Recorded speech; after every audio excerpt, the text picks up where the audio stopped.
कोटेजन function की domain और range के लिए कॉट फंक्शन होता है कॉज ओवर साइन। अब चूँकि ये फंक्शन फ्रैक्शन फॉर्म में है तो जिन एंगल पर साइन ज़ीरो होगा वो एंगल कॉट फंक्शन की डोमेन में शामिल नहीं होंगे। साइन ज़ीरो होता है 0 डिग्री पे, 180 डिग्री पे, -180 डिग्री पे, 360, -360 एंड अप टू सोन, यानी कि हम कह सकते हैं कि साइन फंक्शन ज़ीरो होता है मल्टीपल ऑफ पाई एंगल पर। इसी तरह कॉट फंक्शन की डोमेन होगी set of real number difference multiple of pi, और मल्टीपल ऑफ पाई को हम शो करते हैं n pi where n belong to integer. और कोटेजन फंक्शन की range set of real number के ही इक्वल होगी। तो यहाँ पर हमें कोटेजन फंक्शन की मुख्तलिफ पॉजिटिव एंगल पर वैल्यू हमने टेबल में शो की हुई हैं। तो इन वैल्यू को अगर हम कार्टेशियन प्लेन पर प्लॉट करें तो हमें ये ब्लू पॉइंट्स मिल रहे हैं, और अगर हम इन ब्लू पॉइंट्स को आपस में मिला दें तो हमें कोटेजन फंक्शन का ग्राफ मिल जाएगा -2 पाई टू +2 पाई के इंटरवल पे, जो कि हमें इस तरह से ग्राफ मिलेगा। ये हमारे पास कोटेजन फंक्शन का ग्राफ आ गया है। इसी तरह यहाँ पर हमारे पास ग्राफ ये इस तरह से लाइन बनेगी, ये कोटेजन फंक्शन का ग्राफ, और ये ग्राफ हमने टेंजेंट फंक्शन के साथ साथ ही बनाया है। ये जो ब्लैक लाइंस आ रही है ये टेंजेंट फंक्शन का ग्राफ है, और ब्लू लाइन कोटेजन फंक्शन का ग्राफ को शो कर रही है। तो यहाँ पर इसका ग्राफ कुछ इस तरह से आ जाएगा, कोटेजन फंक्शन का ग्राफ, और यहाँ पर आपके पास ये कोटेजन फंक्शन का ग्राफ ये आ गया है। तो ये ब्लू लाइन शो कर रही है y = cot ऑफ x के ग्राफ को, और ब्लैक लाइन शो कर रही है टेंजेंट फंक्शन के ग्राफ को शो कर रही है।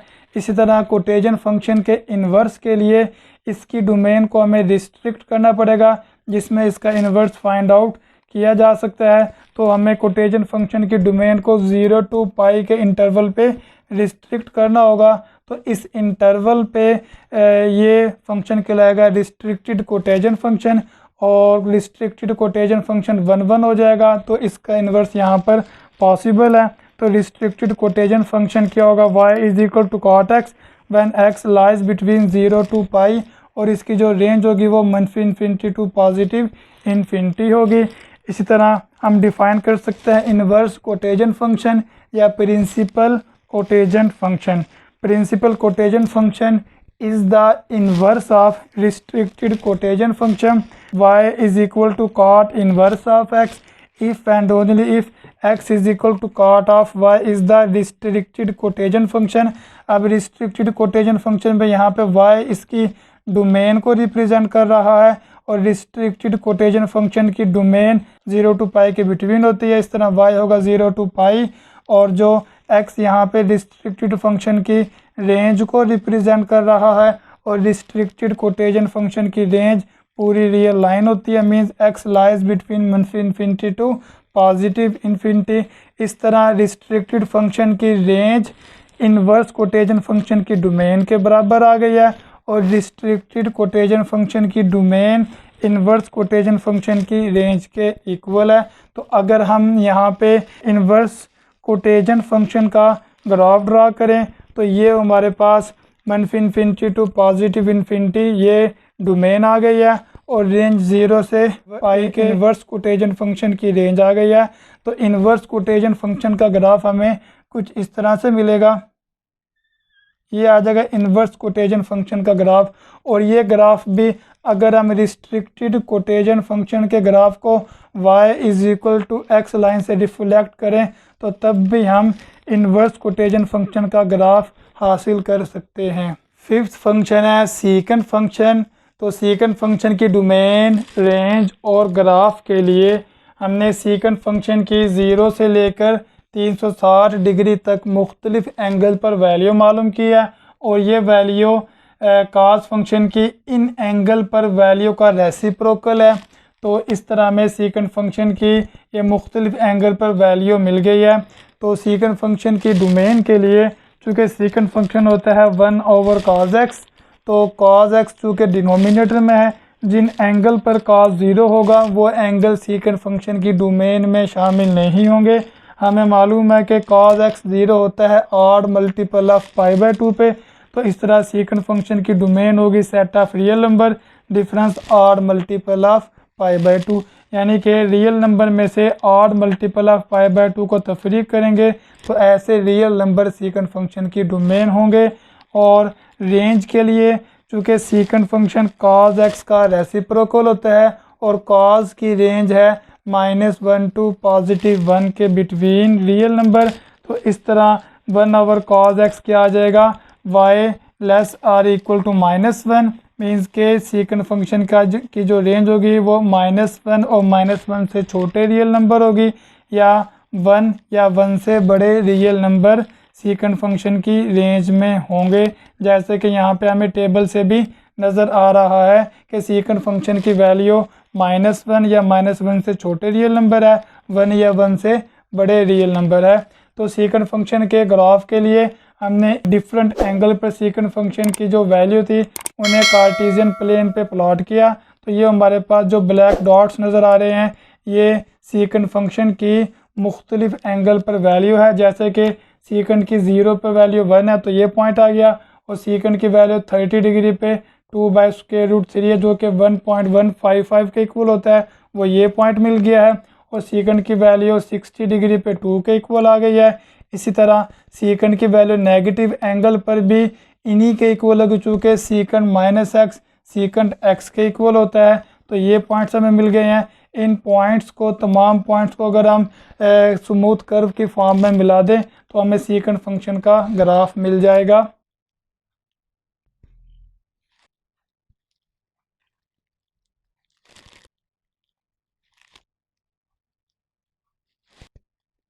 तो ये सीकेंट फंक्शन का ग्राफ आ गया है पैराबोला की फॉर्म में। अब ये बात भी जहन में रहे, जिन एंगल पर सीकेंट फंक्शन डिफाइंड नहीं था वहाँ पर हमने ये वर्टिकल डॉटेड लाइन ड्रा किया है। ये डॉटेड लाइन ये शो करती है कि सीकेंट फंक्शन का ग्राफ इन लाइन को टच नहीं करेगा। और सीकेंट फंक्शन की इन्वर्स के लिए हमें इस फंक्शन की डोमेन को रिस्ट्रिक्ट करना होगा ताकि सीकेंट फंक्शन 1 हो जाए।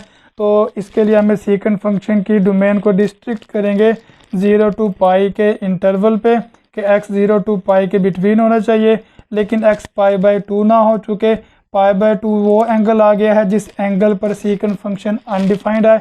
इसलिए 0 से पाई के इंटरवल पर इसकी डोमेन को हमने रिस्ट्रिक्ट किया, और यहाँ पे π/2 यानी कि 90 डिग्री का एंगल इसकी डोमेन में शामिल नहीं होगा।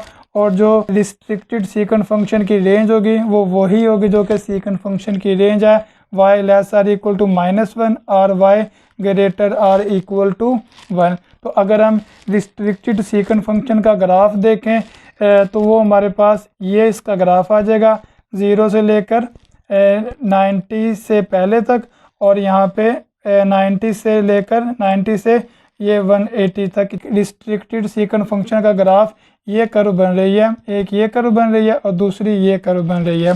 इसी तरह इन्वर्स सीकेंट फंक्शन या प्रिंसिपल सीकेंट फंक्शन को डिफाइन करते हैं।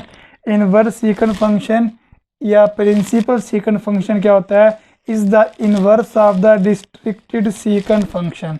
अगर हम रिस्ट्रिक्टेड सीकेंट फंक्शन का इन्वर्स ले लें तो हमें प्रिंसिपल सीकेंट फंक्शन या इन्वर्स सीकेंट फंक्शन मिल जाएगा। मीन्स के y is equal to secant inverse of x if and only if x is equal to secant of y। ये हमारे पास रिस्ट्रिक्टेड सीकेंट फंक्शन है, तो y is equal to secant inverse of x ये inverse secant function होगा। तो यहाँ पे y restricted secant function की डोमेन y से रिप्रेजेंट की जा रही है और वो डोमेन इसके इक्वल होते हैं। मीन्स के y lies between 0 to pi and y not equal to π/2। और रिस्ट्रिक्टेड सीकेंट फंक्शन की रेंज x से रिप्रेजेंट हो रही है जो कि इसके इक्वल होती है। मीन्स के x less or equal to -1 और x greater or equal to 1। इस तरह रिस्ट्रिक्टेड सीकेंट फंक्शन की रेंज इन्वर्स सीकेंट फंक्शन की डोमेन के इक्वल आ गई है, और रिस्ट्रिक्टेड सीकेंट फंक्शन की डोमेन इन्वर्स सीकेंट फंक्शन की रेंज के इक्वल आ गई है।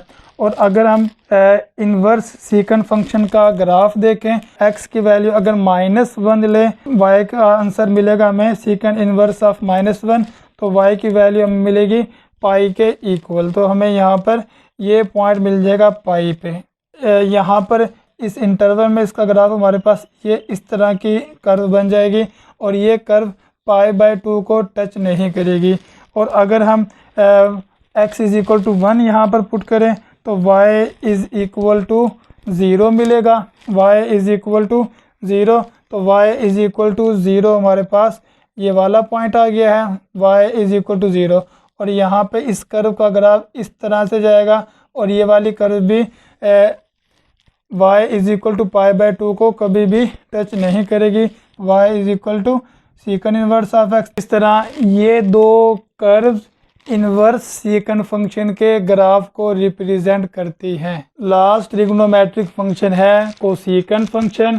तो कोसीकन फंक्शन की मुख्तलिफ एंगल पर वैल्यू हमने ये मालूम की है और ये वैल्यू साइन फंक्शन की इन एंगल पर वैल्यू का रेसिप्रोकल है। क्योंकि हमें मालूम है कोसीकन फंक्शन साइन फंक्शन का रेसिप्रोकल होता है। और कोसीकन फंक्शन की डोमेन के लिए चूँकि y is equal to cosecant of x होता है 1/sin x। अब sin x डिनोमिनेटर में आ रहा है, जिन एंगल पर sin 0 होगा वो एंगल कोसीकेंट फंक्शन की डोमेन में शामिल नहीं होंगे। और हमें मालूम है कि sin 0 होता है मल्टीपल ऑफ पाई पे। इस तरह कोसीकेंट फंक्शन की डोमेन हो जाएगी set of real number difference multiple of pi. Means के सेट ऑफ रियल नंबर में से ऐसे एंगल को ऐसे नंबर को तफरीक करेंगे जो मल्टीपल ऑफ पाई में आएंगे, तो बाकी जो नंबर होंगे वो कोसीकेंट फंक्शन की डोमेन होंगे।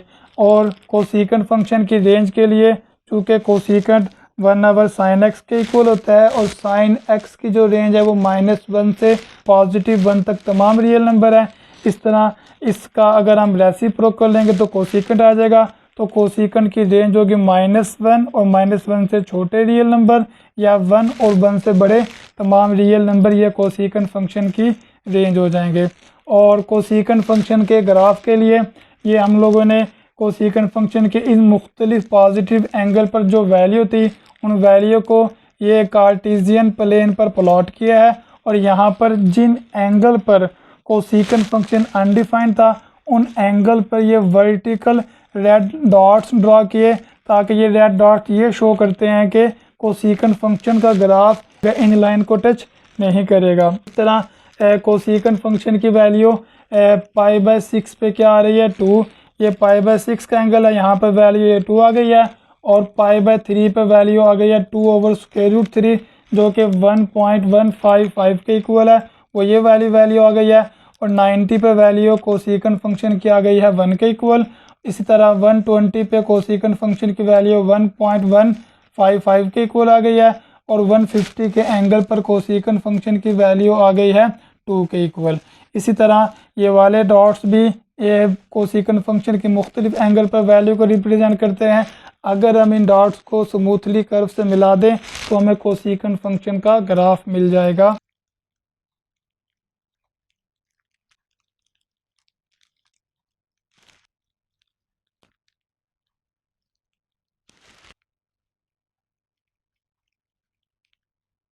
तो ये ब्लू पैराबोलाज कोसीकेंट फंक्शन के ग्राफ को रिप्रेजेंट कर रहे हैं। और अगर हम यहाँ पे कोसीकेंट फंक्शन का इन्वर्स देखें तो हमें इसकी डोमेन को रिस्ट्रिक्ट करना होगा, इसकी डोमेन को महदूद करना होगा। अगर इसकी डोमेन -π/2 टू +π/2 के बिटवीन रिस्ट्रिक्ट करें और x नॉट इक्वल टू 0, चूँकि इस डोमेन में x इज इक्वल टू 0 भी आ रहा है और 0 पे ये फंक्शन अनडिफाइंड है, इसलिए कोसीकेंट फंक्शन की डोमेन को रिस्ट्रिक्ट करेंगे -π/2 to +π/2 except x not equal to 0।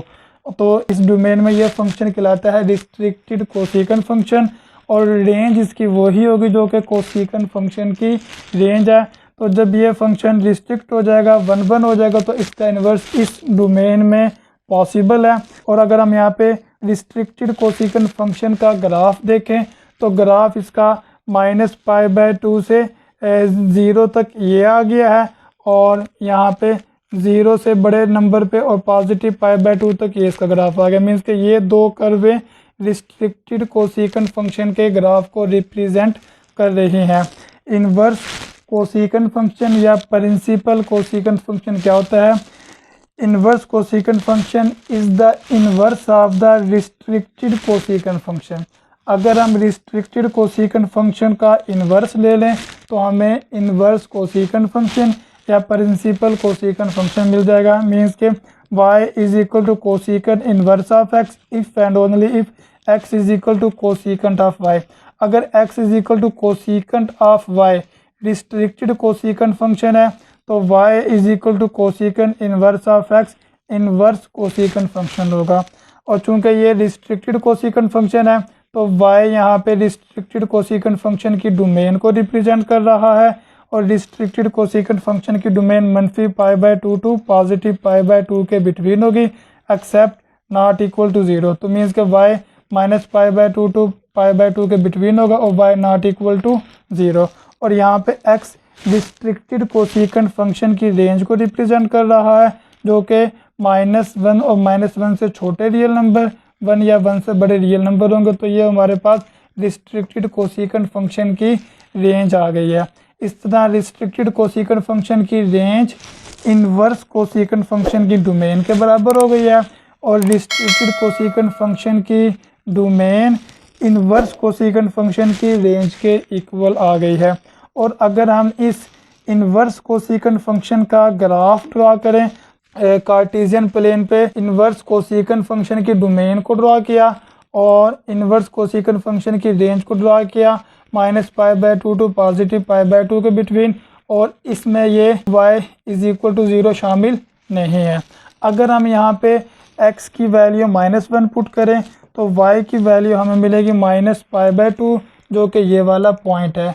और जो ही हम x की वैल्यू -1 से छोटे नंबर पुट करेंगे तो हम y की जो वैल्यू होगी वो 0 के करीब जाती जाएगी। तो हमें इस इंटरवल पे इन्वर्स कोसिकेंट फंक्शन का ग्राफ कुछ इस तरह से मिलेगा और ये वाली line y is equal to 0 को कभी भी टच नहीं करेगी। और अगर हम यहाँ पे x इज इक्वल टू 1 को पुट करें y की वैल्यू हमें π/2 के इक्वल मिलेगी जो कि 1 पे क्या वैल्यू मिल गई है π/2 ये पॉइंट मिल गया। और अगर हम x की वैल्यू 1 से बड़े नंबर पुट करेंगे यहाँ पे तो y की वैल्यू 0 के करीब जाती जाएगी। तो इसका मतलब ये हुआ कि इस इंटरवल पर इन्वर्स कोसिकेंट फंक्शन का ग्राफ कुछ हमें इस तरह से वैल्यू देगा और ये वाली कर्व भी y इक्वल टू 0 लाइन को कभी भी कट नहीं करेगी। इस तरह ये जो ब्लू दो कर्व बन रही है ये हमारे पास इन्वर्स कोसिकेंट फंक्शन का ग्राफ आ गई है। मीन्स के y is equal to CSC inverse of x। तो इस तरह हमने इन्वर्स फंक्शन और ट्रिग्नोमेट्रिक फंक्शन की डोमेन, रेंज और ग्राफ को डिटेल में डिस्कस किया है।